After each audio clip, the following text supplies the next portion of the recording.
천황제 찬양 감사드립니다. 네, 반갑습니다. 네, 우리 옆에 계신 형제 자매님과도 한번 반갑게 인사합시다. 네, 사랑합니다.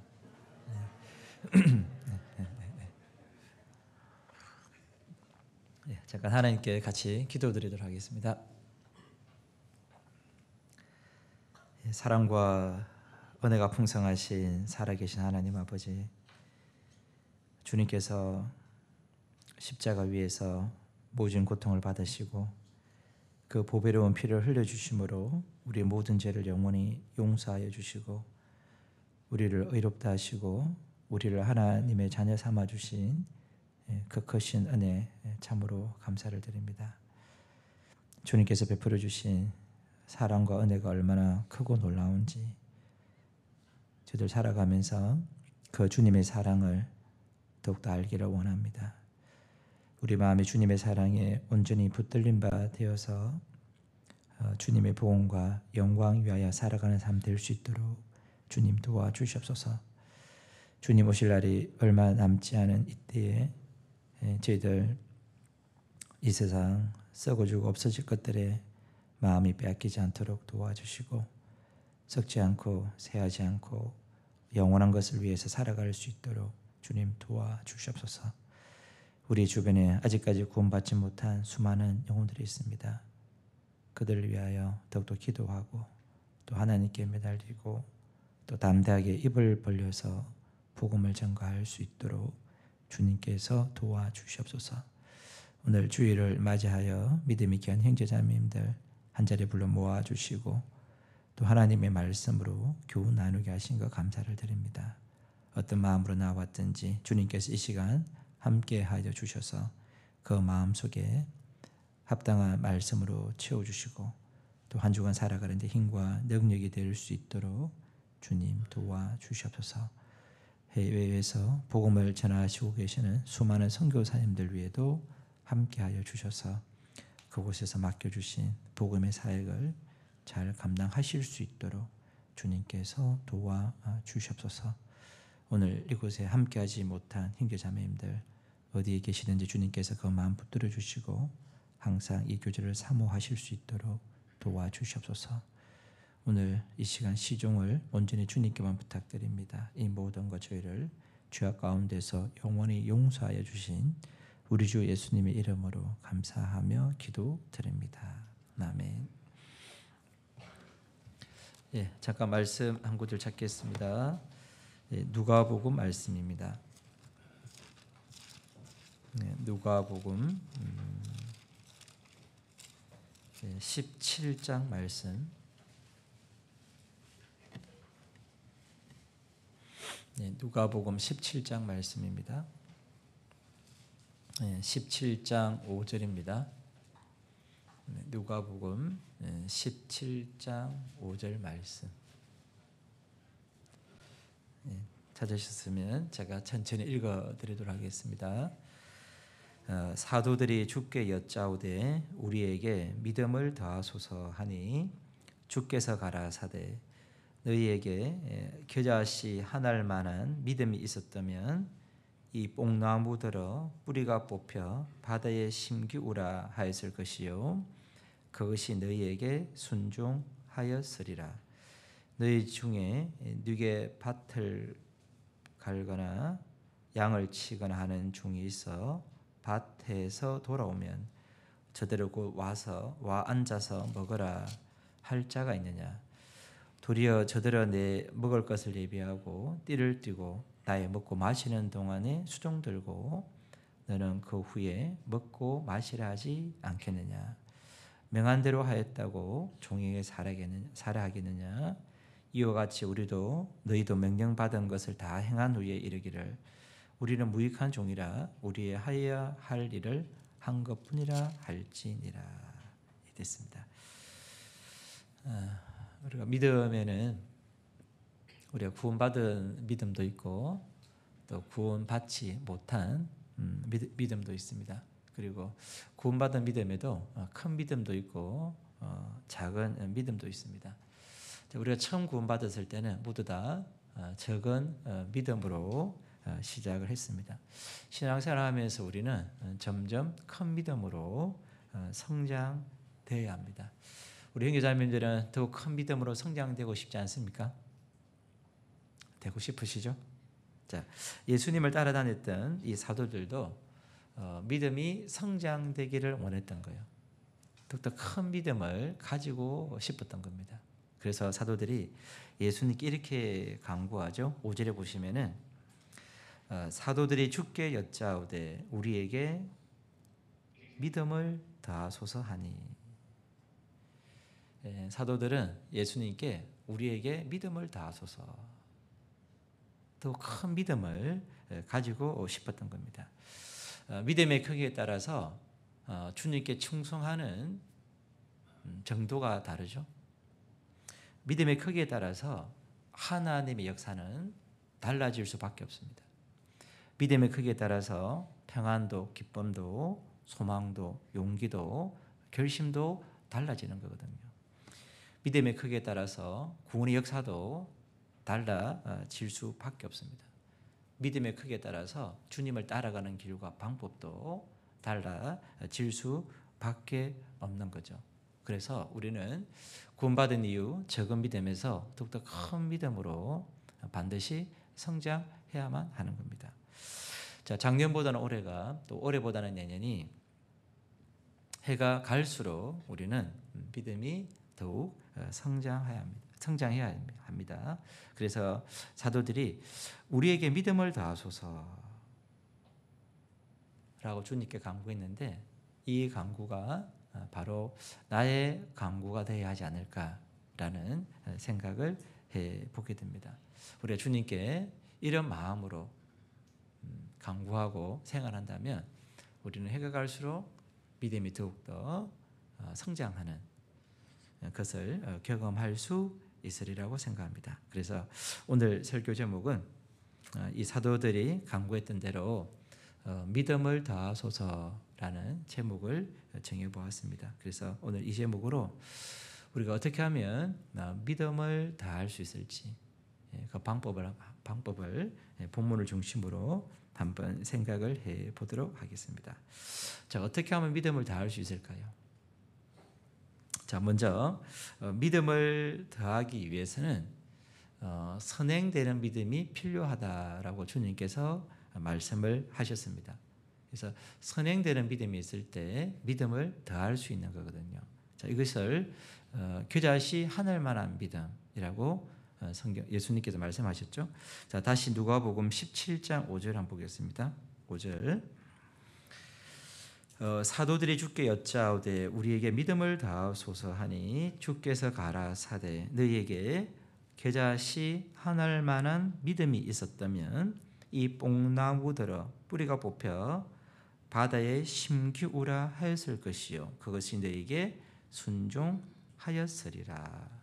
그래서 예수님께서 먼저 제자들에게 믿음을 더하기 위해서는 선행되는 믿음, 그것이 필요하다라고 말씀하신 거죠. 자, 그 선행되는 믿음이 바로 겨자씨 하늘만한 믿음이다라고 말씀하고 있습니다. 자, 그럼 이 겨자씨 하늘만한 믿음은 어떤 믿음이죠? 이 뽕나무들어 뿌리가 뽑혀 바다에 심기우라 하였을 것이요 그것이 너희에게 순종하였으리라. 이게 겨자씨 하늘만한 믿음이거든요. 자, 그러면 이 뽕나무 뿌리가 뽑히는 거 이게 쉬워요, 어려워요? 어렵죠. 그래서 어떤 뽕나무는 이게 한 600년 정도 산답니다. 그러면 600년 정도 사니까 뽕나무 뿌리가 땅이 어떨까요? 얼마나 깊이 다 내려가 있겠습니까? 자, 그러면 이 뽕나무 앞에 가가지고 뽕나무야 뿌리가 뽑혀 바다에 심기우라. 그렇게 하면 될까요? 안 될까요? 네, 우리 형제자매님들 한번 뽕나무 앞에 가가지고 야 뽕나무야 뿌리가 뽑혀 바다에 던지우라 그러면 뽕나무 순종할까요? 안 할까요? 대답이 없으시네. 안 하겠죠? 그러면 나는 겨자씨 하늘만한 믿음이 없는 거잖아요. 이 겨자씨 하늘만한 믿음이 구원받은 믿음인데 그럼 나는 구원을 안 받는 겁니까? 그게 아니죠. 자, 이 뽕나무 뿌리가 뽑혀 바다에 심기우라 돼 있잖아요. 자, 이 뽕나무는 땅에 뿌리를 내리고 살잖아요. 자, 땅은 어떤 곳이죠? 땅은 아담이 범죄함으로 말미암아 저주받은 곳이 바로 땅이잖아요. 그래서 이 뽕나무 뿌리가 이 땅에 뽕나무가 땅에 뿌리를 받고 산다는 것은 이제 무엇을 의미하냐 그러면 세상에 마음의 뿌리를 두고 사는 죄인의 모습을 사실 가리키는 거죠. 자, 우리가 언제 구원을 받게 되죠? 세상에 대한 마음이 딱 뽑혀야 되거든요. 세상에 마음의 뿌리를 둔 것이 뽑힐 때 사실 구원을 받는 거잖아요. 그래서 하나님 정말 이 세상 모든 것을 다 잃어버려도 좋습니다. 이 세상 모든 걸 다 잃어버려도 좋으니까 하나님 구원만은 받고 싶습니다. 그죠? 그래서 이 세상을 향하던 그 마음의 뿌리가 뽑힐 때 우리가 구원을 받게 되는 거잖아요. 그래서 이 뽕나무 뿌리가 뽑혀 바다에 심기우라 하였을 것이요 그것이 너에게 순종하였으리라. 그래서 이 겨자씨에 한할 만한 믿음을 받은 사람들은 바로 세상을 향해 깊이 그 마음의 뿌리를 받고 있던 그 사람들이 이제 세상을 향한 마음이 뽑히고 하나님의 은혜의 바다에 던져지는 그것을 의미하는 겁니다. 그래서 이 겨자씨 하늘 만한 믿음은 바로 이제 구원받은 믿음을 말씀하고 있습니다. 자, 우리가 숫자에 0이 아무리 많더라도 앞에 1이 없으면요 무용지물이잖아요. 그죠? 앞에 1이 있을 때 뒤 0이라는 것이 의미가 있는 겁니다. 마찬가지로 믿음도 구원을 받아야만이 믿음이 시작되는 거잖아요. 그래서 겨자씨 하늘만한 믿음, 그 구원받은 믿음, 그것이 바로 모든 믿음의 시작이다라고 말씀드릴 수 있죠. 그래서 제자들이 예수님께 우리에게 믿음을 더하소서 그랬을 때 주님께서 먼저 말씀하신 것은 겨자씨 하늘만한 믿음, 구원받은 믿음이 먼저 있어야 된다. 그것을 말씀하고 계신 겁니다. 자, 나는 소망이 어디에 있습니까? 땅에 있습니까? 하늘에 있습니까? 네, 땅에 있습니까? 하늘에 있습니까? 하늘에 있죠. 네. 나는 겨자씨 하늘만한 믿음을 받은 사람이 확실합니까? 네, 좀 세 분 확실하다 그랬는데 확실하십니까? 네, 이게 먼저 딱 확실해야 됩니다. 그래야 믿음이 더해지는 거죠. 확실하시죠?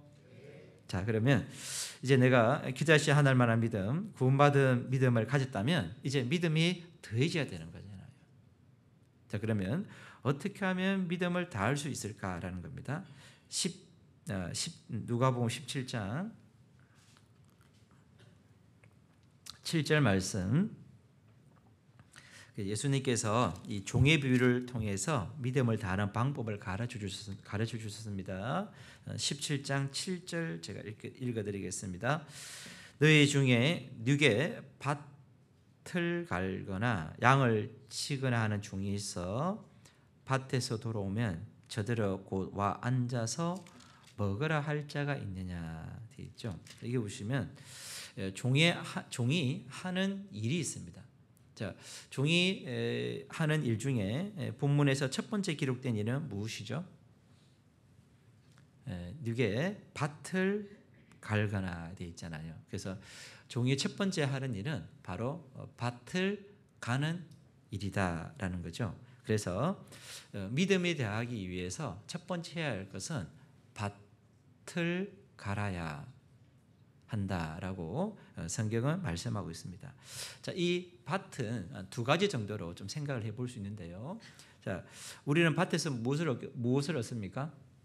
밭에서 양식을 얻잖아요. 먹을 양식 그잖아요. 그래서 이 밭은 우리 영적으로 비교하면 말씀의 밭 이렇게 말씀드릴 수 있습니다. 자, 사람이 떡으로만 살 것이 아니요 하나님의 입으로 나오는 모든 말씀으로 살 것이라 하였느니라 하시니. 자, 그래서 우리 몸의 성장을 위해서는 육신의 양식이 필요하잖아요. 그러면 우리 영혼의 성장을 위해서는 말씀, 영혼의 양식인 말씀이 필요하죠. 그래서 우리는 무엇보다도 말씀의 밭을 갈 때 우리 믿음이 성장한다라는 겁니다. 자, 믿음의 시작도 말씀으로 되었습니다. 또한 믿음의 성장도 말씀으로 된다라는 거죠. 베드로전서 2장 2절에 갓난 아이들 같이 순전하고 신령한 젖을 사모하라. 이는 이로 말미암아 너희로 구원에 이르도록 자라게 하려 함이라. 그래서 갓난 아이들 같이 신령한 젖을 사모하라라는 겁니다. 자, 아이들은 조금만 엄마가 젖 안 주면 어떻게 하죠? 울죠. 울어 제낍니다. 빨리 젖 달라고 그러잖아요. 아이들이 얼마나 젖을 사모합니까? 그것처럼 우리도 이 말씀을 정말 사모해야 되는 거예요. 그래서 우리가 말씀의 밭을 부지런히 갈 때 우리 믿음이 성장하게 되어 있는 겁니다. 자, 사도행전 20장 한번 찾아보겠습니다. 본문 잡으시고요. 누가복음 17장은 잡으시고 사도행전 20장 한번 볼게요. 사도행전 20장입니다.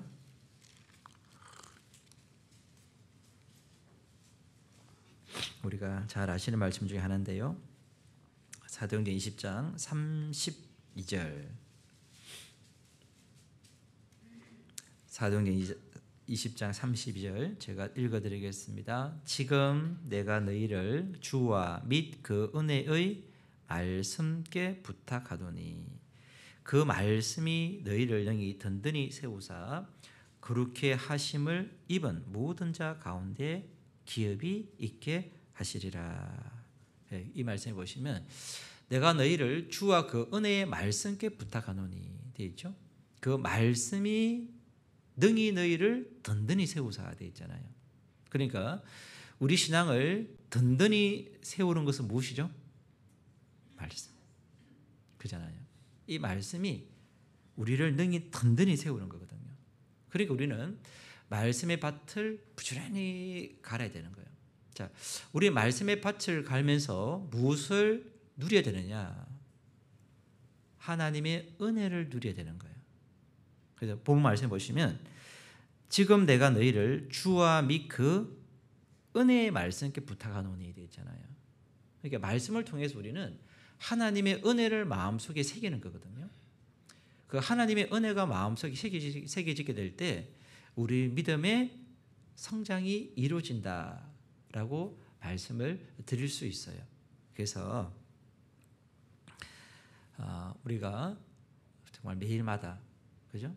우리 지금 말씀의 밭을 부지런히 갈아야 하는 겁니다.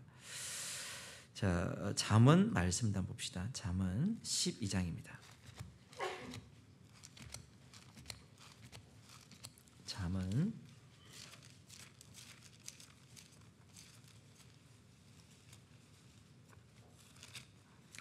잠언 12장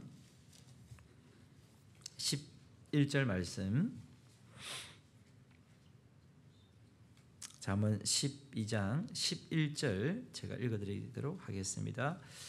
자기의 토지를 경작하는 자는 먹을 것이 많거니와 방탕한 것을 따르는 자는 지혜가 없느니라. 자, 자기 토지를 경작하는 사람은 먹을 것이 많겠죠. 그잖아요. 자, 그것처럼 우리도 토지를 경작해야 됩니다. 말씀의 밭을 경작해야 돼요. 그래야 먹을 것이 많아지고 우리가 영적으로 은혜를 누릴 수 있다라는 겁니다. 자, 그래서 우리는 말씀의 밭을 내가 부지런히 갈고 있는지 나 자신을 돌아볼 필요가 있다는 겁니다. 자, 나는 말씀의 밭을 부지런히 갈고 있습니까? 올해는 내가 꼭 성경 일독해야지 했는데 어때 진도대로 잘 나가십니까? 이미 지금 진도에서 벗어나신 분들이 있으시죠? 지금 이게 말씀 밭을 이게 지금 제대로 갈고 있지 않는 겁니다. 그래서 최소 우리가 1년에 1독 정도는 해야 되잖아요. 그죠? 그래서 이 말씀 밭을 우리가 부지런히 갈았으면 좋겠습니다. 자, 말씀의 밭을 우리가 부지런히 갈기 위해서 제가 몇 가지 조언의 말씀을 좀 드리도록 하겠습니다. 자, 첫 번째 해야 될 일은 시간을 구별하라라는 거예요. 시간을 떼놓으셔야 돼요. 내 일과 24시간 중에서 말씀의 밭을 갈기 위한 시간을 구별해 놓으십시오. 아침이든 아니면 점심이든 저녁이든 그 시간이 구별되어 있어야만이 그때 내가 말씀의 밭을 가는 거거든요. 그잖아요. 그래서 아침 일어나자마자 나는 말씀 밭을 갈겠다. 시간을 딱 구별해 놓는 거예요. 그래야만이 우리가 이 말씀을 우리가 읽고 묵상하면서 정말 마음속에 은혜가 된다라는 겁니다. 그래서 최소 하루에 한 2번 정도는 우리가 시간을 구별해야 하지 않을까라고 생각이 들어요. 그래서 아침 딱 일어나서 그죠? 출근하기 전에 딱 말씀 밭을 가고 그때 뭐 많이 읽을 수 없으니까 아침에는 한두 장 읽고 다 묵상하고 그리고 저녁 때 집에 와서 또 성경 다 읽고 그래서 한 2번 정도는 시간을 구별했으면 좋겠다라는 생각이 듭니다.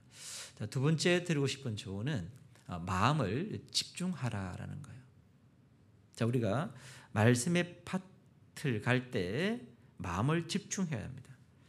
자, 시간을 구별했지만 마음을 집중하지 않으면 읽었는데 무엇을 읽었는지 몰라요.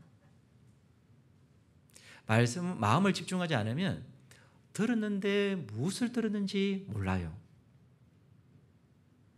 그냥 읽었다로 끝나는 거예요. 그런데 내용 파악이 안 되는 거예요. 그러니까 마음에 전혀 은혜가 안 된다라는 겁니다. 그래서 우리가 시간을 구별하는 것도 좋지만은 그 다음에 해야 할 일이 뭐냐 그러면 마음을 집중하는 거예요. 그래서 성경을 읽으면서 그 성경의 내용이 무엇인지가 이해가 돼야 돼요. 파악이 돼야 돼요. 물론 좀 예언서는 조금 어려울 수 있지만은 우리가 다른 성경들은 그 내용들을 이해하면서 읽는 것이 좋습니다. 그러면 이제 내용이 이해가 되잖아요. 그러면 성경이 재미있을까요? 재미가 없을까요? 재미있어요. 그리고 내용이 이해가 되니까 거기서 우리가 교훈을 찾을 수 있는 거거든요. 그잖아요. 그래서 우리가 이 마음을 정말 집중해서 그렇게 읽을 필요가 있습니다. 자, 에스겔 3장 한번 찾아볼까요? 에스겔 3장 말씀입니다. 에스겔 3장 10절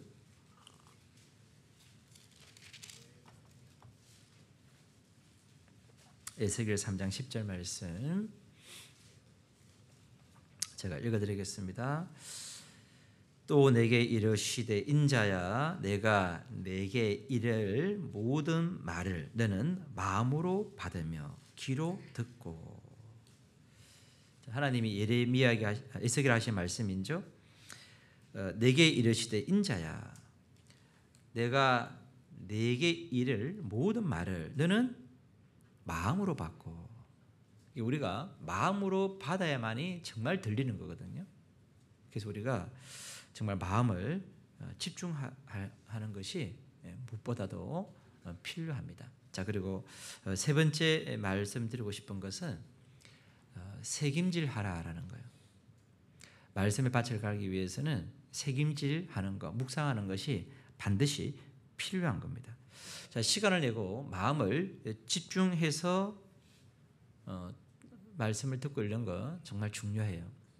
그러나 더 나아가 말씀을 책임질하는 거, 이거는 정말 중요하다라는 겁니다. 말씀을 책임질할 때 말씀이 내 것이 돼요. 내 삶 속에 적용되게 되어 있습니다. 말씀을 책임질하지 않으면 좋았다 그걸로 끝나는 경우가 너무나 많다라는 겁니다. 자, 우리 형제자매님들 혹시 지난주 주일 들었던 설교 말씀 기억나십니까? 나셔요? 다들 지금 안 나는 분위기라. 자, 2주 전 설교는요? 아이고, 지난주도 기억이 안 나는데 목사님 어떻게 2주 전이 납니까? 네. 뭐 사실 잊어버리는 건 당연합니다. 잊어버리면 당연한데 왜 지난주들은 설교가 기억이 안 날까? 새김질이 안 됐거든요. 내가 새김질을 안 하니까 들었는데 잊어버리는 거거든요. 그렇잖아요. 새김질하게 되면 그것이 내 마음속에 남는 거예요. 쌓이는 거예요. 그래서 우리가 새김질하는 거 꼭 필요한 겁니다. 그래서 모든 내용을 다 우리가 새김질할 수는 없지만은 정말 내 마음에 교훈이 됐던 거, 그것만이라도 집에서 한 번 더 보는 거예요. 그거를 다시 마음에 새기는 겁니다. 그런 새김질을 통해서 정말 이 은혜가 더 증가되게 되고 그 말씀들이 내 마음에 깊이 남게 되고 그리고 그 말씀을 내가 지키고 실천할 수 있는 그런 신앙으로 성장되는 거예요. 그래서 말씀을 새김질하라라는 겁니다. 자, 잠언 12장 말씀입니다. 잠언 12장 27절,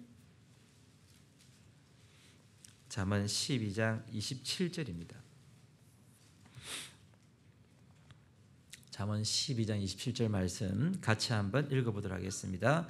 게으른 자는 그 잡을 것도 사냥하지 아니하나니 사람의 부귀는 부지런한 것이니라. 자, 이 게으른 자가 있죠. 누가 게으른 자입니까? 그 잡을 것도 사냥하지 아니하나니. 앞에 뻔히 보이는 거예요. 뻔히 잡으면 뭐 토끼겠습니다. 뻔히 딱 잡으면 되는데 안 잡는 거예요. 그래서 정말 게으른 사람이 누구냐? 충분히 잡을 수 있음에도 불구하고 안 잡는 사람, 그 사람은 정말 게으르다라는 거죠. 맞아요? 네. 자, 그런데 이 그 잡을 것도 사냥하지 않았느니 그 보게 되면 나나주에 이렇게 기록되어 있죠. 나나주 어떻게 기록되어 있습니까?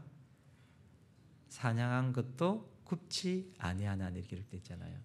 이게 잡을 것 안 잡는 사람보다 더 게으른 사람 누굴까요? 사냥한 것도 굽지 아니하는 사람. 사냥을 했으니까 이제 구우면 먹을 수 있는데 사냥해놓고 안 굽는 사람은 더 게으른 사람이다라고 말씀드릴 수 있는 거죠. 자, 사실 오늘 우리는 어디에 나와 있느냐? 우리는 말씀의 사냥터에 나와 있는 겁니다.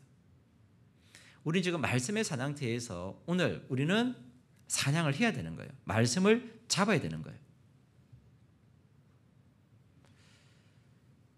오늘 내가 말씀을 잡았습니다. 정말 내 마음에 교훈이 되구나 붙잡았어요. 그 다음 어떻게 되죠? 그 붙잡은 말씀 어떻게 됩니까? 구해야 되는 거죠. 그 말씀을 새김질해야 되는 거예요. 그래야만이 그 말씀이 정말 내 마음에 은혜로 교훈으로 더욱더 쌓이게 된다라는 겁니다. 자, 사냥한 것을 굽지 않으면 먹을 수 있어요? 못 먹어요? 못 먹어요. 완전 그림의 떡입니다. 마찬가지로 내가 붙잡은 말씀을 새김질할 때 그것이 진짜 내 삶 속에서 종이 됩니다. 내 영혼에 참으로 은혜가 되게 되어 있다는 거예요. 그래서 우리는 무엇보다도 이 말씀의 밭을 부지런히 가는 이 일을 할 때 우리 믿음이 성장한다라는 겁니다. 부지런히 가르쳐야 되겠죠. 자, 그리고 이제 이 밭은 두 번째 무엇을 의미하냐 그러면, 자, 밭은 열매를 또 얻는 곳이잖아요. 그래서 이 밭은 전도의 밭으로 우리 교훈을 얻을 수 있습니다. 요한복음 4장입니다. 요한복음 4장.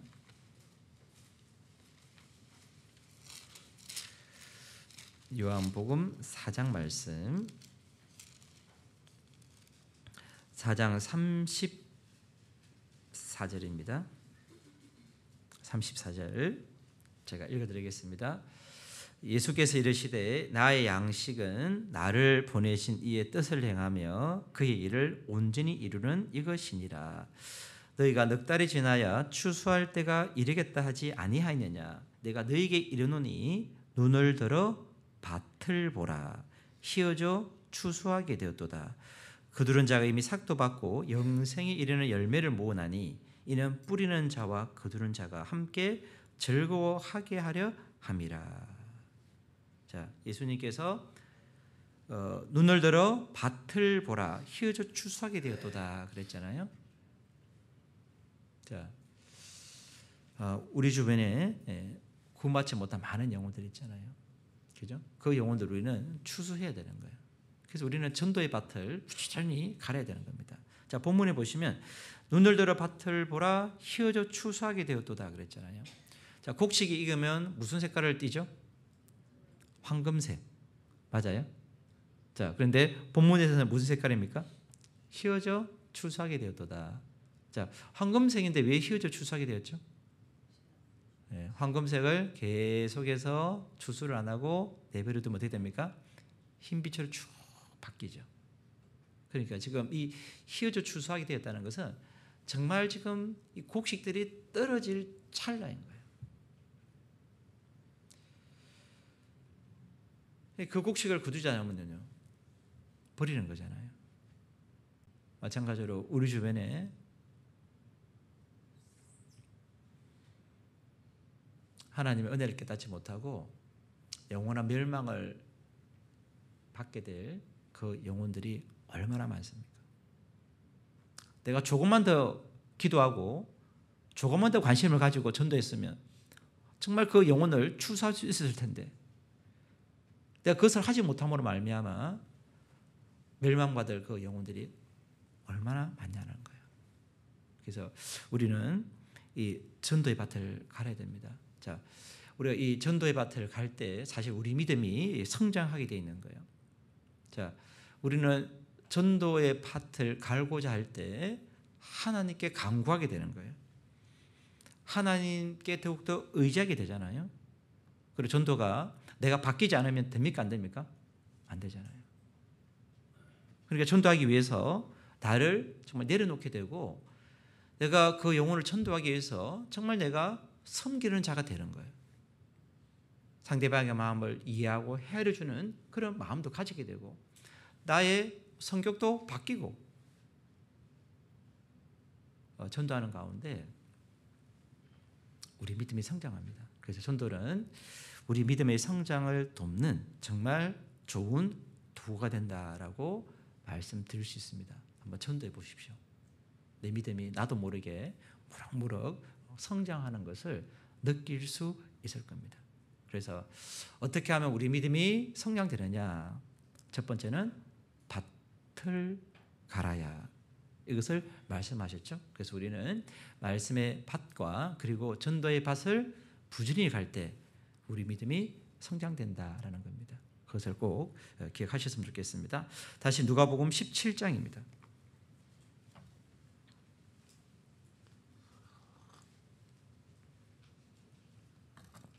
누가복음 17장 7절 말씀 제가 읽어드리겠습니다. 너희 중에 네게 밭을 갈거나 양을 치거나 하는 종이 있어. 자, 종이 해야 할 두 번째 일은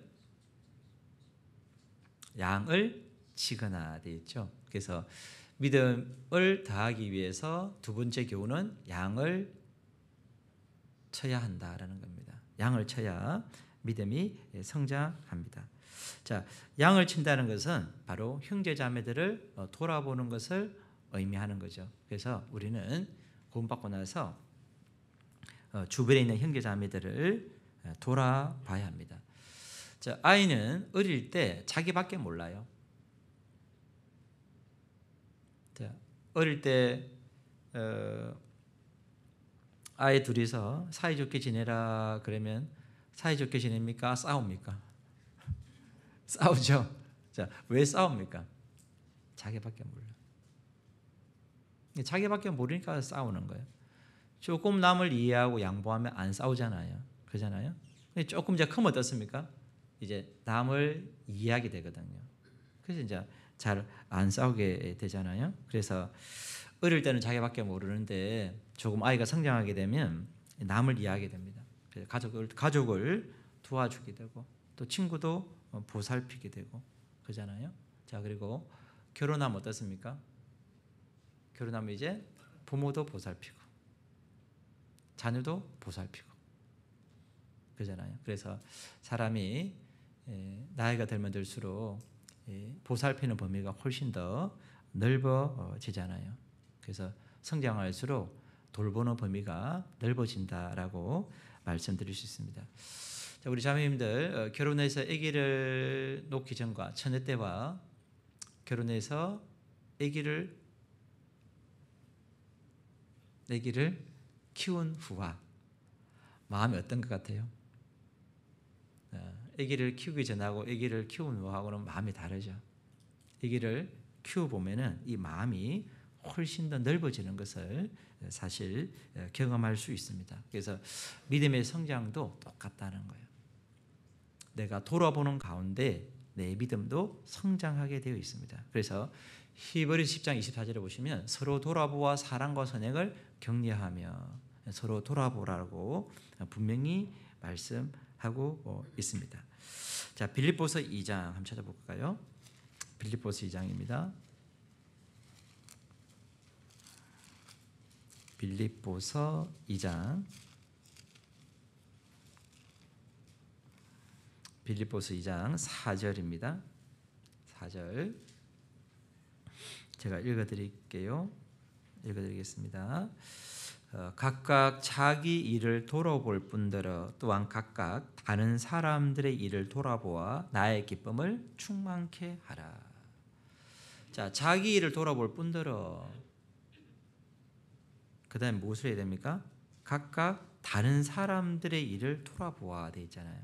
그러니까 우리는 자기 일만 돌아볼 뿐만 아니라 다른 사람들의 일을 같이 돌아봐야 되는 거예요. 자, 돌아보아 나의 기쁨을 충만케 하라 되어 있잖아요. 자, 집에서 형이 동생을 돌볼 때, 누나가 동생을 돌볼 때 부모는 기뻐요, 안 기뻐요? 야, 이제 많이 컸구나. 얼마나 기뻐요. 그러잖아요. 마찬가지로 우리가 다른 사람들을 돌아볼 때 주님께서 얼마나 기뻐하시겠냐고. 그래서 나의 기쁨을 충만케 하라. 물론 바울의 기쁨을 충만케 하는 거지만 내가 형제자매를 돌아볼 때 정말 주님께서 기뻐하시는 거예요. 주님께서 형제자매 한 사람 한 사람을 정말 사랑하잖아요. 한 사람 한 사람을 세우기를 주님께서 원하시는 거잖아요. 내가 그 일에 동참하는 거니까 내가 다른 사람들의 일을 돌아볼 때 정말 주님께서 기뻐하시라고 생각합니다. 자, 부활하신 예수님께서 베드로를 만났죠. 그리고 베드로에게 물어보신 것이 무엇이죠? 내가 나를 사랑하느냐. 자, 주님께서 나에게 동일하게 물어보십니다. 내가 나를 사랑하느냐. 우리 형제자매는 어떻게 대답하실 겁니까? 그 주님 질문에 나도 주님 사랑합니다 라고 대답하시죠? 네, 맞습니까? 주님 사랑하십니까? 자, 베드로가 내가 주를 사랑하는 줄 주께서 아시나이다 그랬잖아요. 자, 그때 주님께서 베드로에게 무엇을 부탁하신 겁니까? 내 어린 양을 먹이라. 내 양을 치라. 내 양을 먹이라. 베드로가 주님께 내가 주를 사랑하나이다 고백했을 때 주님께서는 양을 부탁하신 거잖아요. 내가 주님 사랑하십니까? 나는 주님 사랑합니까? 그럼 주님은 나에게 무엇을 부탁하신 거죠? 양을 부탁한 거예요. 그래서 우리는 형제자매들을 어떻게 해요? 돌아봐야 되는 거예요. 특별히 교회 안에서 연약한 형제자매들을 정말 돌아볼 때 내 믿음이 무럭무럭 성장한다는 것을 분명히 느낄 수 있습니다. 야고보서 1장 찾아볼까요? 그래서 특별히 우리가 돌아봐야 할 많은 분들이 있는데 특별히 교회 안에서 연약한 지체들이 있어요. 그 연약한 지체들을 반드시 돌아봐야 되는 거예요. 야고보서 1장 27절입니다.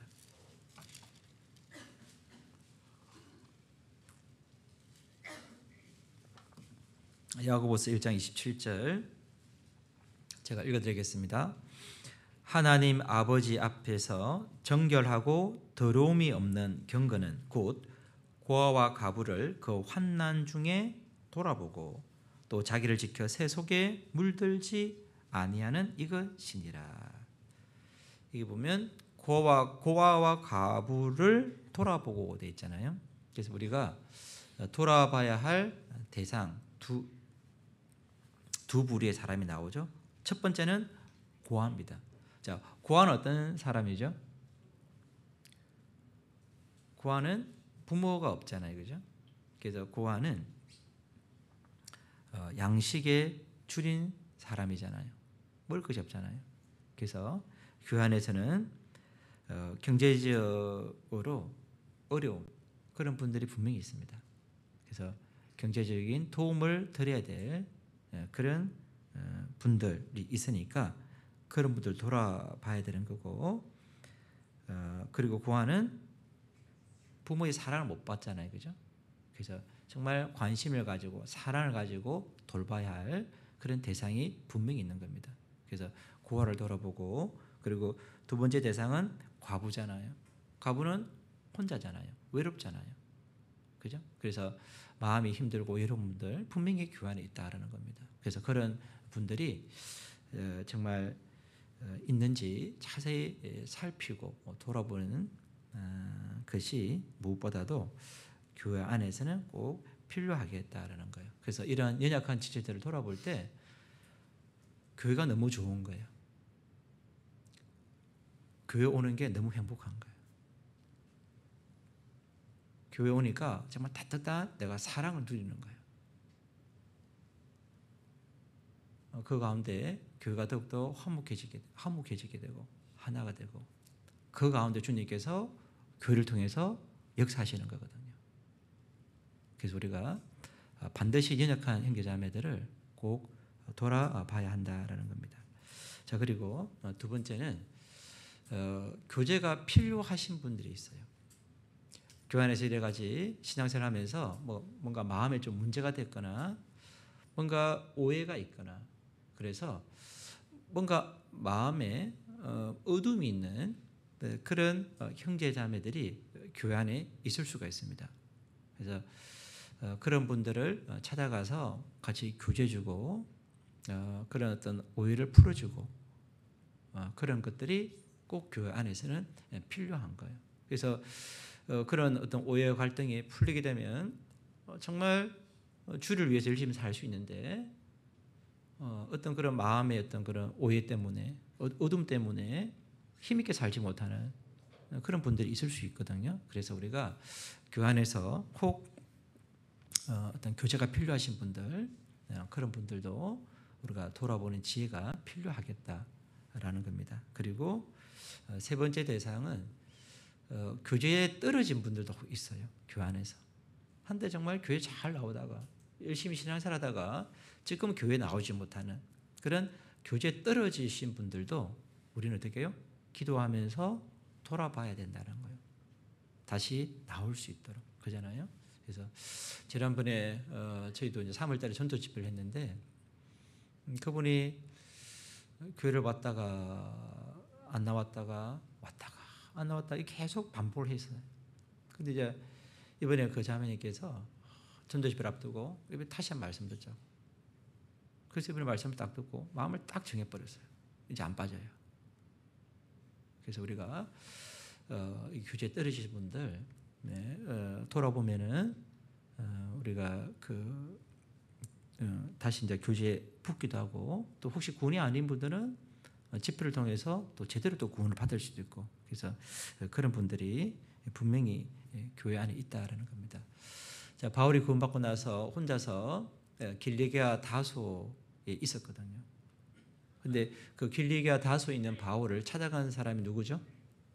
바나바, 그잖아요. 바나바 찾아가서 안디옥으로 데려와서 거기서 함께 교회에서 복음을 전했잖아요.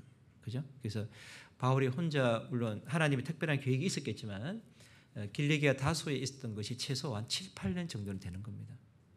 그 길리기아 다소에 있는 바울을 바나바가 찾아가서 교제해서 다시 교회로 데려와서 둘이서 정말 힘을 모아서 전도했잖아요. 그래서 이 안디옥 교회가 얼마나 크게 성장하게 됐습니까? 그리고 해외 선교에 정말 기지가 됐던 곳이 바로 이 안디옥이거든요. 그래서 우리가 그런 교제에 떨어지신 분들도 우리가 꼭 좀 돌아봐야 되겠다라는 겁니다. 자, 그리고 우리가 앞서서 일하시는 분들도 돌아봐 줘야 돼요. 자, 앞서서 일하시는 분들은 항상 힘이 있는 게 아니죠. 때때로 지칠 때 있을까요, 없을까요? 있어요. 그래서 정말 수고한다고, 고생한다고, 힘내자고. 그래서 앞서서 일하시는 분들도 돌아봐주고 힘을 북돋아주고 그런 것들이 정말 이루어진다 그러면 정말 교회가 더 주님 사랑으로 가득하리라고 생각합니다. 자, 지금 내가 돌아보고 있는 형제 자매가 혹시 있으십니까?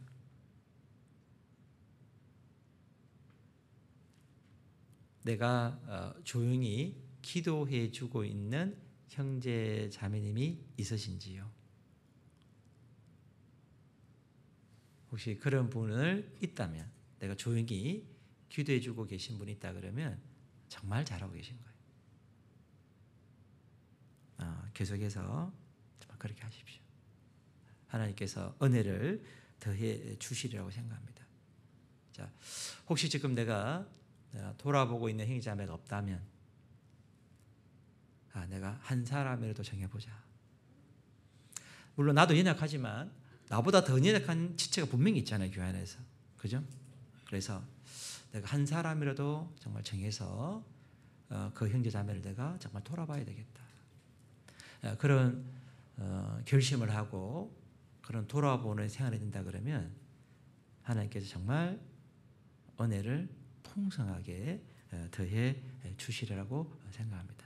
그래서 우리 믿음은 정말 돌아보는 가운데 성장된다는 거예요. 그래서 양을 치거나 이 말씀이 있는 겁니다.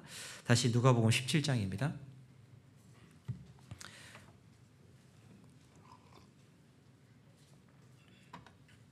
자, 그래 첫 번째는 밭을 가는 거고요. 두 번째 양을 치는 겁니다. 자, 세 번째 일들은 무엇이냐? 17장 8절입니다. 8절.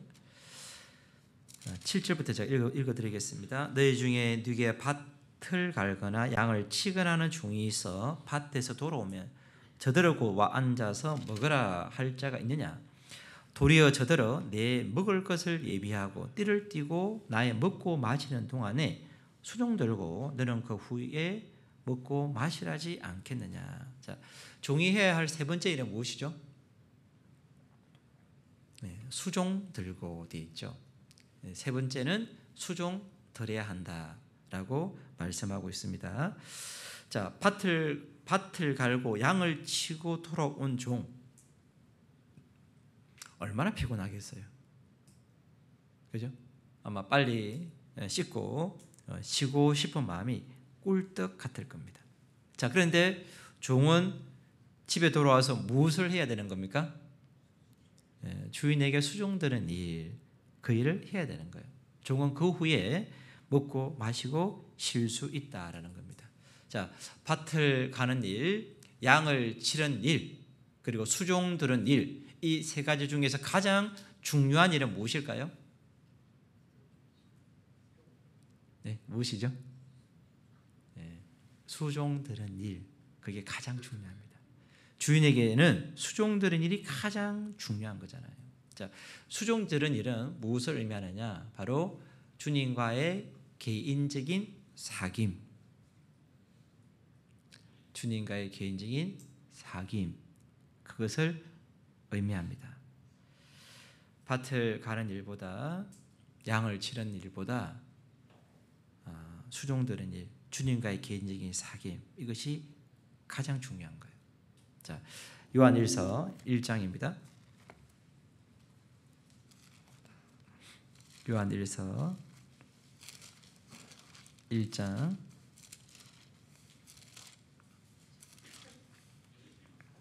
1장 3절 우리가 보고 들은 바를 너희에게도 전하면 너희로 우리와 사귐이 있게 하려 함이니 우리의 사귐은 아버지와 그 아들 예수와 함께 함이라.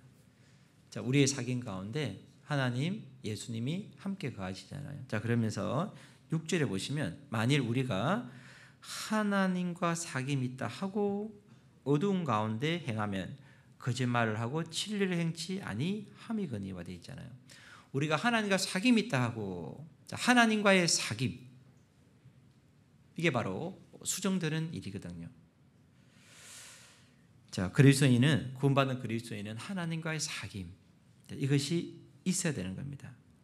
자, 나는 하나님과의 사귐 가운데 있습니까?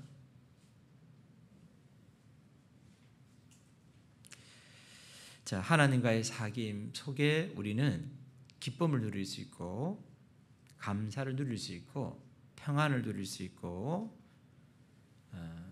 하나님과의 사귐 가운데 우리는 찬양할 수 있고, 그리고 하나님의 사귐 가운데 우리는 겸손해질 수 있고, 하나님의 사귐 가운데 우리는 은혜를 누릴 수 있고, 하나님의 사귐 속에 우리는 감격과 눈물과 열정을 사실 가질 수 있는 겁니다. 그래서 신앙생활의 모든 힘의 원동력이 바로 하나님과의 사귐, 여기에 있다는 것을 우리는 꼭 기억했으면 좋겠습니다. 자, 하나님과의 사귐이 정말 중요한데 우리는 하나님과의 사귐을 등한히 할 때가 또한 많다라는 거죠. 특히 주일날입니다. 자, 우리는 아침 일찍 우리 이제 교회 앞에서 좀 봉사하시는 분들은 아침 일찍 교회 나오시잖아요. 그래서 와서 봉사합니다. 봉사하고 아침 봉사하고 그리고 설교 시간에 말씀 듣고 또 오후에 청소하고 또 교제하고 또 회의하고 그렇죠? 그렇게 해서 집에 들어가죠. 그럼 어떨 때는 늦은 시간에 집에 들어가게 됩니다. 그러면 집에 들어가면 어떻게 해요? 파김치가 되는 거예요. 그래서 집에 들어가게 되면 이거 빨리 눕고 싶다. 그 생각밖에 없는 거예요.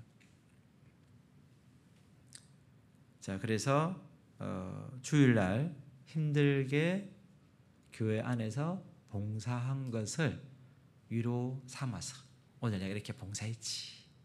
내가 오늘 이렇게 힘들게 하루를 살았지. 그것을 위로 삼아서 주님께 수종드는 일을 게을리할 때가 얼마든지 있다는 거예요. 자, 우리가 교회 안에서 봉사하는 일 때문에 이 주님께 수종드린 일, 이거를 게을리하면 안 된다라는 겁니다. 자, 이렇게 생각해 봅시다. 자, 종이 밭을 갈고 양을 친 것이 힘들다고 주인에게 수종들지 않으면 어떤 일이 발생할까요? 네? 종이 밭을 갈고 양을 치고 이게 너무나 힘들었어. 그래서 주인에게 수종드는 일을 안 해버렸어요. 그럼 어떤 일이 발생하죠? 그죠? 쫓겨나요. 세상 말로 잘립니다. 잘려. 그죠? 당연히 잘리지. 자, 이 종이 밭을 갈고 양을 칠 수 있었던 이유가 뭐냐라는 거죠. 주인에게 수종드렸기 때문에 주인이 그 일을 맡긴 거잖아요.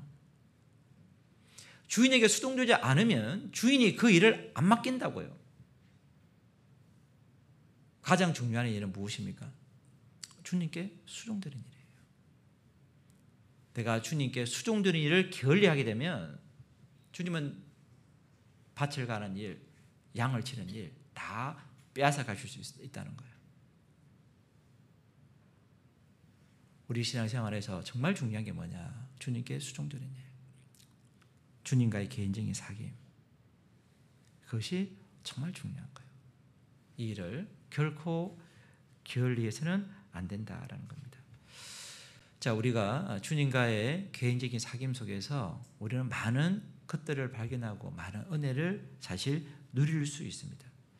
주님과의 개인적인 사귐 속에서 나의 모난 부분이 발견되는 거예요. 주님과의 사귐 속에서 나의 부족하고 연약한 부분들이 발견되는 거예요. 내가 고쳐야 할 부분들이 사실 발견되는 거예요. 주님과의 사귐 속에서 끓어오르는 분노를 삭힐 수 있는 거예요. 주님과의 사귐 속에서 형제 자매를 용서할 수 있는 마음이 생기는 거거든요.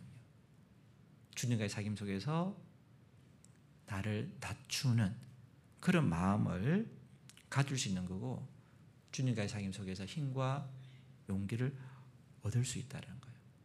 그 모든 것들이 다 주님과의 사귐 속에서 주어진다는 것을 우리는 꼭 기억했으면 좋겠습니다. 그래서 우리는 기도 속에서 주님과 만나야 됩니다. 기도라는 것은 그냥 앵무새처럼 그냥 쥐죽이는 것이 아니라 하나님과 인격적으로 만나는 거예요. 자, 하나님은 누구시죠? 나의 아버지. 하나님은 영이시잖아요. 맞아요? 하나님 영이신데 하나님은 모든 영의 아버지 그랬어요. 자, 우리는 아버지와 대화를 나누죠? 인격적인 대화를 나누는 거잖아요. 그죠? 그처럼 우리가 기도 속에서 하나님과 인격적으로 다 만나는 겁니다. 자, 예레미야 29장. 예레미야 29장.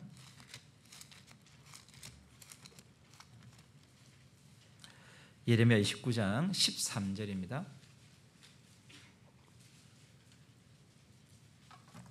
예레미야 29장 13절 12절부터 한번 볼까요? 예레미야 29장 12절. 너희는 내게 부르짖으며 와서 내게 기도하면 내가 너희를 들을 것이요 너희가 전심으로 나를 찾고 찾으면 나를 만나리라. 찾으면 주님은 만나 주시는 거잖아요. 너희가 전심으로 나를 찾고 찾으면 나를 만나리라 그랬습니다. 그러면 14절에 보시면 나 여호와가 말하노라 내가 너희에게 만나 지겠고. 이렇게 기록했다는 것은 하나님께서 반드시 만나 주시겠다는 거거든요. 그래서 우리는 주님을 만나야 됩니다. 자, 하나님과의 사귐을 위해서 필요한 것, 하나님과 사귐을 가지기 위해서 물론 잘 하시겠지만 제가 필요한 것 간단한 거 두 가지 말씀드리면, 첫 번째는 장소. 어디서 만날 거냐, 장소를 정하셔야 돼요. 나는 어디서 만날 거냐, 매일마다. 오늘은 거실, 내일은 베란다, 그 다음날은 안방, 이렇게 하면은 이게 제대로 주님과 이 사귐 속에서 깊이 들어갈 수가 없어요. 그래서 가급적이면 장소를 정하십시오. 한 장소. 나는 어디다. 장소를 정하시고, 두 번째는 시간을 정하십시오. 나는 언제 주님을 만날 거다는 거죠. 물론 이제 생활 패턴이 다르신 분들은 어쩔 수가 없겠지만은 생활 패턴들이 그렇게 다르지 않다 그러면 딱 시간을 정하십시오. 뭐 11시다, 뭐 10시 반이다. 딱 정해놓고, 그래서 그 시간 되면 그 장소로 가시면 돼요. 그리고 무릎을 꿇으시면 되는 겁니다. 그래서 우리가 하나님 나라의 사귐, 이것을 굉장히 중요하게 생각해야 된다는 겁니다. 다시 누가복음 17장입니다. 17장 10절입니다. 17장 9절부터 보겠습니다. 명한 대로 하였다고 종에게 살해하겠느냐? 이와 같이 너희도 명령받은 것을 다 행한 후에 이르기를 우리는 무익한 종이라 우리의 하여야 할 일을 한 것뿐이라 할지니라. 자, 네 번째 해야 할 일은 무엇이죠?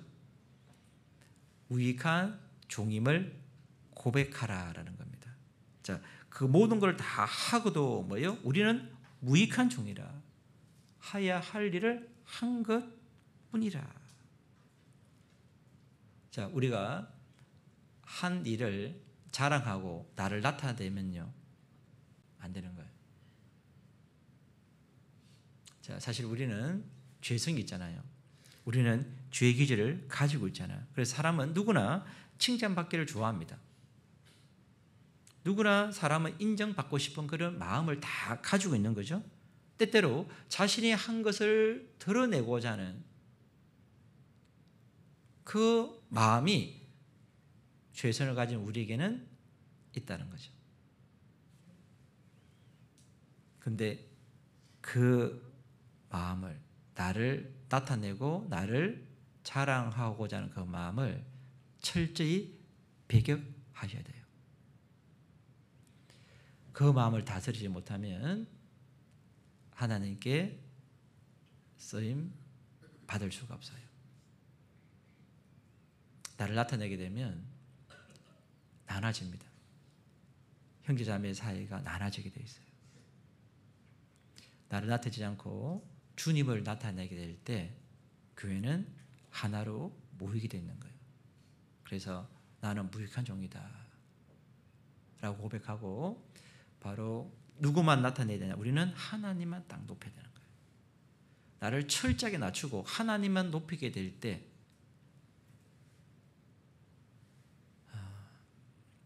교회가 정말 아름다운 교회가 되는 거거든요. 자, 시편 115편입니다. 시편 115편.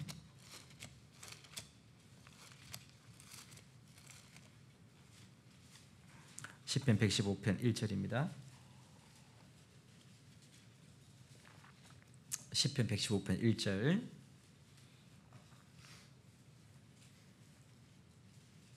시편 115편 1절 제가 읽어드리겠습니다. 여호와여, 영광을 우리에게 돌리지 마옵소서. 우리에게 돌리지 마옵소서. 오직 주의 인자하심과 진실함을 인하여 주의 이름에 돌리소서. 그래서 이 시편 기자가 영광을 우리에게 돌리지 말라라고, 오직 주님께만 돌리는 이런 시편 기자의 모습을 볼 수 있잖아요, 그죠? 그래서 우리도 철저하게 나는 무익한 종입니다. 그래서 누가 나를 높여주고 나를 칭찬해 주잖아요. 그럼 어떻게 됩니까? 아이, 그렇지, 나는 칭찬받을 만하지. 그런 마음 가지면 돼요, 안 돼요? 안 된다. 그럴수록 어떻게 해요? 주님께서 다 해주신 겁니다. 나를 더 낮추고, 그잖아요. 모든 영광을 다 주님께 돌려야 되는 거예요. 그래야 신앙이 안 넘어져요. 자, 그래서 이제 이 누가복음 17장에서 어떻게 해야 우리 믿음이 정말 더할 수 있냐라는 것을 예수님께서 종의 비유를 통해서 크게 4가지를 말씀해 주신 겁니다. 첫 번째 해야 할 일은 밭을 갈아라. 두 번째 해야 할 일은 양을 쳐라. 세 번째 해야 할 일은 수종 들으라. 네 번째 해야 할 일은 무익한 종임을 고백하라. 그것을 말씀하셨습니다. 자, 그러면 우리가 이렇게 믿음이 더하게 될 때 우리는 많은 삶의 유익들을 누릴 수 있는 거죠. 자, 그럼 믿음이 더하게 될 때 우리는 어떤 삶의 유익을 누릴 수 있느냐 한번 생각해 봅시다. 누가복음 17장입니다. 누가복음 17장 1절 말씀. 누가복음 17장 1절 제가 읽어드리겠습니다. 예수께서 제자들에게 이르시되 실족해 하는 것이 없을 수는 없으나 있게 하는 자에게는 화로다. 저가 이 작은 자 중에 하나를 실족해 할진대 차라리 연자 맷돌을 그 목에 매이고 바다에 던지우는 것이 나으니라. 너희는 스스로 조심하라. 만일 내 형제가 죄를 범하거든 경계하고 회개하거든 용서하라. 만일 하루 7번이라도 내게 죄를 얻고 7번 내게 돌아와 내가 회개하노라 하거든 너는 용서하라 하시더라. 자, 이 말씀을 통해서 우리가 좀 몇 가지 교훈을 받을 수 있는데요. 자, 우리가 믿음에 대할 때 어떤 신앙적인 유익을 얻을 수 있냐. 1절에 보시면 실족해 하는 일이 없을 수는 없으나 있게 하는 자에게는 화로다 되어 있잖아요. 자, 신앙생활을 하면서 실족해 하는 일이 생긴다는 거죠. 자, 그러면 누가 실족을 당하지 않는 거죠? 믿음이 성장하면 실족지 않거든요. 맞아요? 그래서 우리가 믿음이 성장할 때 어떤 유익을 얻을 수 있냐?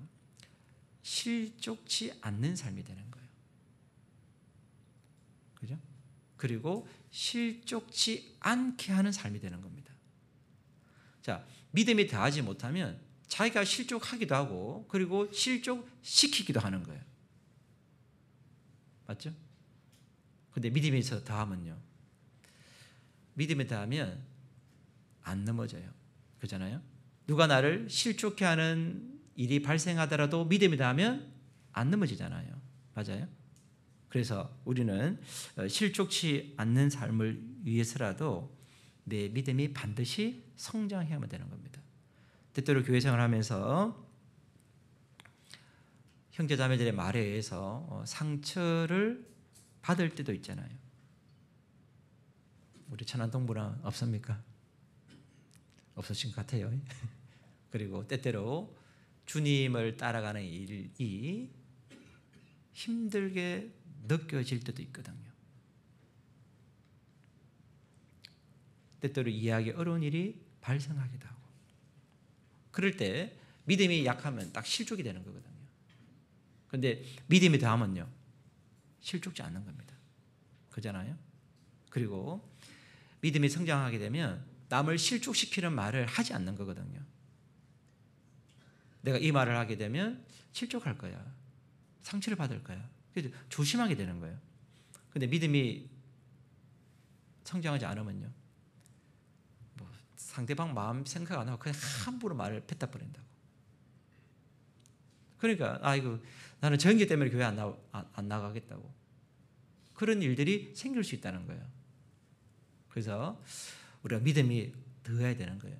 그래야 내가 실족치 않고 실족치 않게 하는 삶이 된다. 이제 그런 유익을 얻을 수 있습니다.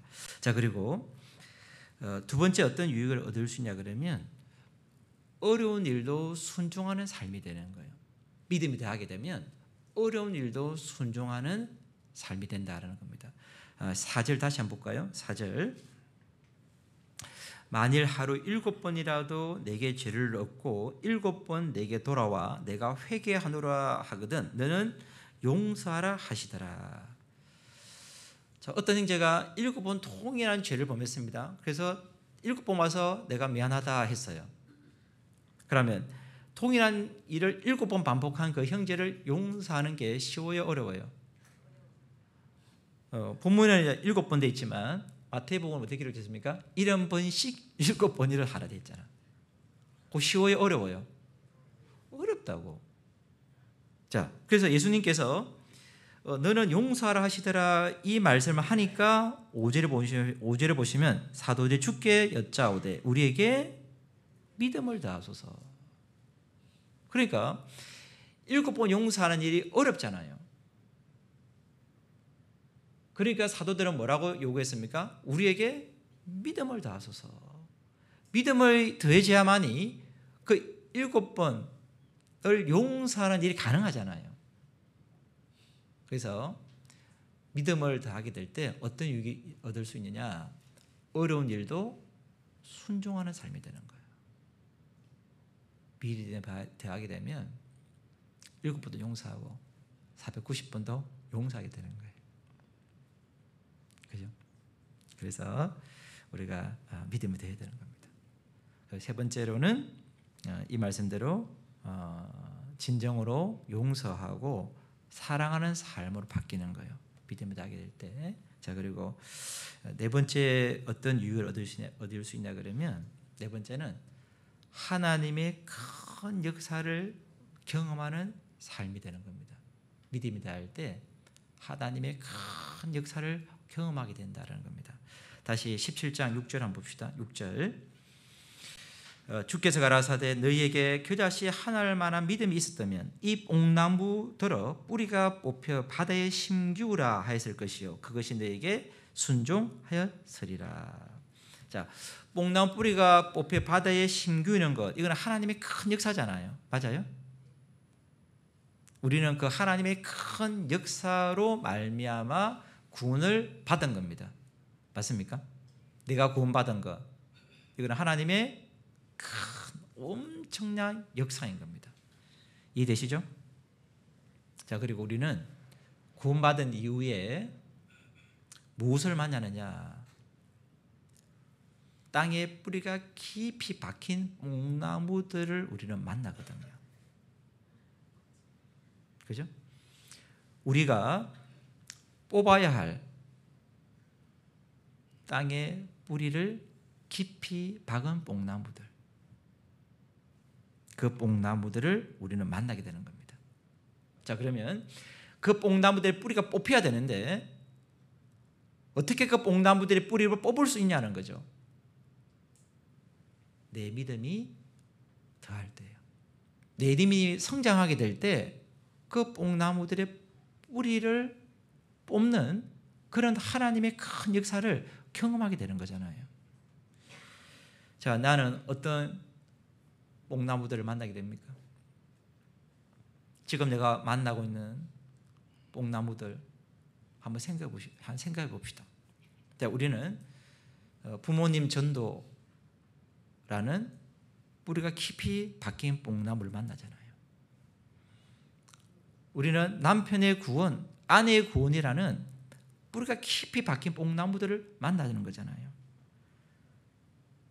우리는 더 이상 순종하지 않는 자식이라는 그 뽕나무들을 우리는 만나는 거잖아요. 우리는 형제지간의 전도라는 그 뽕나무들을 우리는 만나는 거잖아요. 그죠? 자, 이 뽕나무를 좀 더 확장해서 생활까지 확장해 보게 되면 우리는 형제를 7번 용서해야 하는 뽕나무를 만나게 되는 거거든요.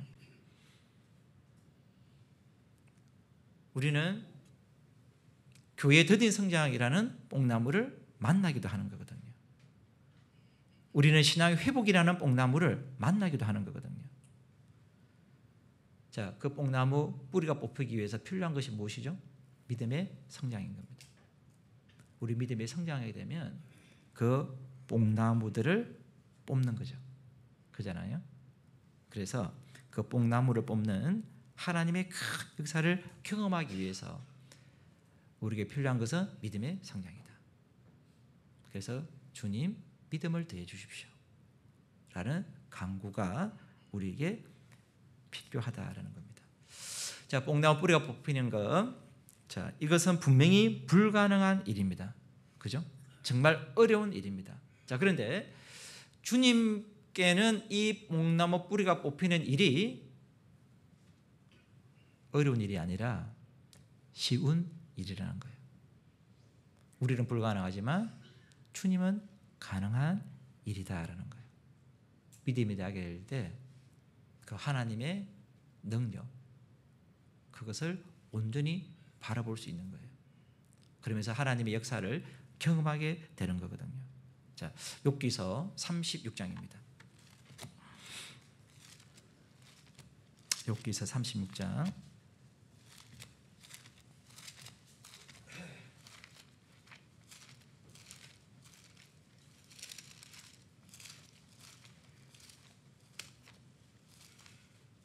욥기서 36장 5절입니다.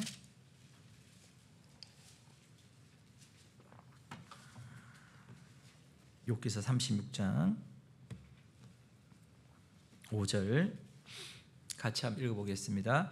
하나님은 전능하시나 아무도 멸시치 아니하시며 그 지능이 무궁하사. 자, 하나님은 전능하시나. 우리는 믿음이 대하게 될 때 전능하신 하나님, 그 하나님을 바라보게 되는 거죠. 전능하신 하나님은 어떤 뽕나무도 다 뽑을 수 있습니다. 하나님은 전능하시나. 믿음이란 것은 나를 믿는 게 아니잖아요. 우리는 할 수 있는 게 없어요. 그렇잖아요. 그런데 주님은요, 다 가능하시잖아요. 하나님은 전능하시나. 우리는 전능하신 하나님을 믿는 거거든요. 본 말씀이 몇 장 몇 절에 기록되어 있습니까? 욥기 36장 5절. 왜 하나님이 36장 5절에 기록하게끔 하셨을까요?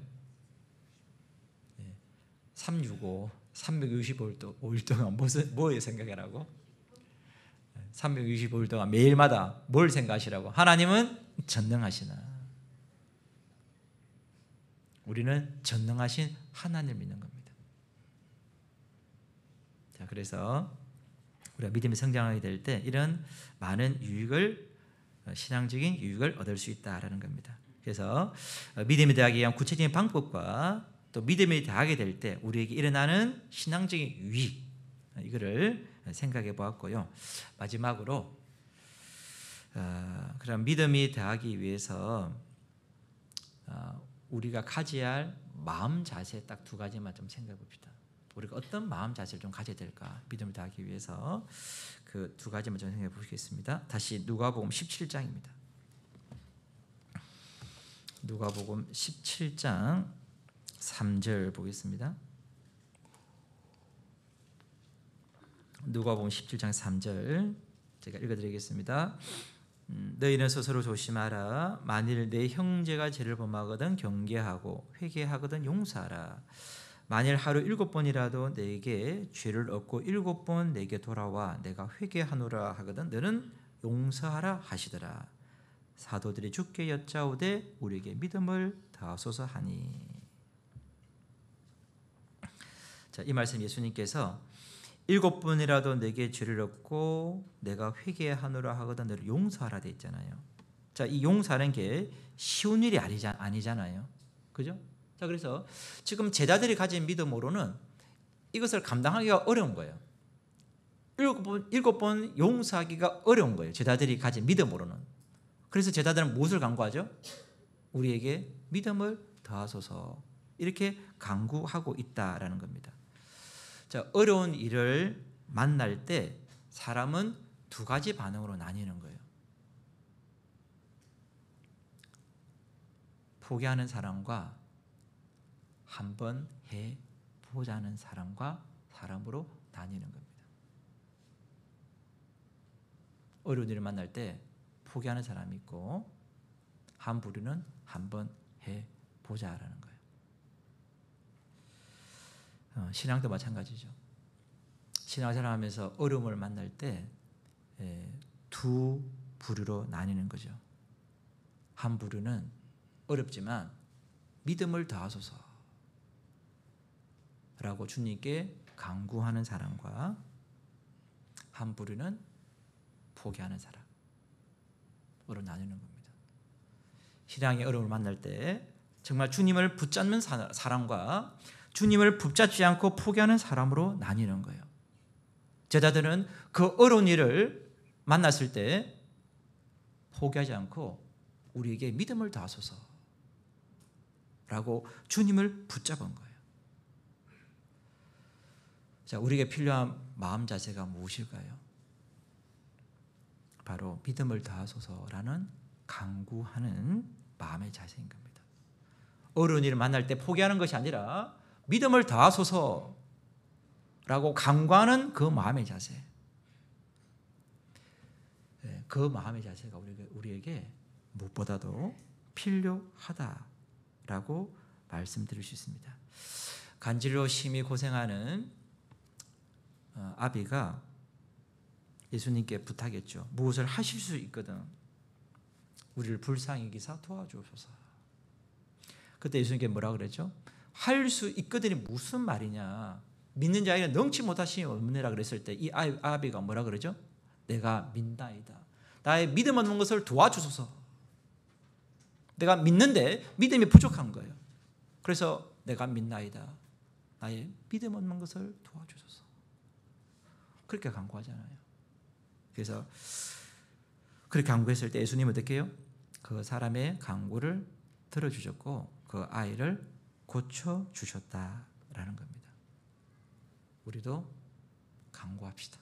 포기하지 말고. 이해되시죠? 그래서 하나님께서 어려움을 주실 때 분명히 이유가 있습니다. 그렇잖아요? 그래서 첫 번째는 바로 간구하는 자세라고 말씀드릴 수 있고 두 번째는 바로 포기하지 않는 자세. 그렇게 좀 말씀을 드리고 싶습니다. 그러면 분명히 주님께서 그 역사를 이끌어 주시리라고 생각합니다. 자, 갈라디아서 6장 한번 찾아볼까요? 갈라디아서 6장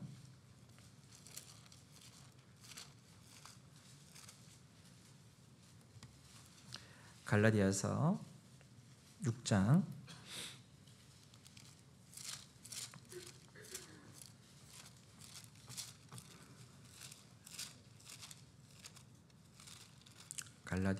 6장입니다. 6장 9절 말씀. 9장 6절 제가 읽어드리도록 하겠습니다. 우리가 선을 행하되 낙심하지 말지니 피곤하지 아니하면 때가 이름에 거두리라. 그래서 선을 행하다가 낙심하지 말라 그랬습니다. 피곤하지 아니하면, 이게 이제 영어 성경에는 포기하지 아니하면 이렇게 기록되어 있죠. 그래서 포기하지 아니하면 때가 이름에 거두리라. 그래서 제자들은 강구했잖아요. 그죠? 그리고 포기하지 않았다는 겁니다. 그래서 우리도 강구하고 포기하지 않는 그 마음의 자세, 그것이 필요한 거죠. 데살로니가 후서 3장 한번 찾아볼까요? 데살로니가 후서 3장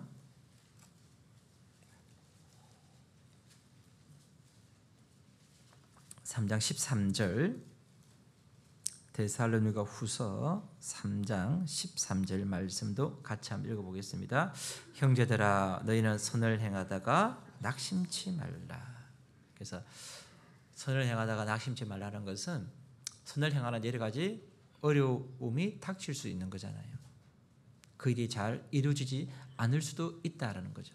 그럴 때 낙심치 말라 이렇게 말씀하고 있습니다. 그래서 우리가 신앙생활을 하면서 어떤 뿌리가 깊이 박힌 뽕나무를 만나더라도, 어떤 어려운 일을 만나더라도 우리가 하나님께 간구하고 포기하지 않는 그 마음의 자세를 가진다면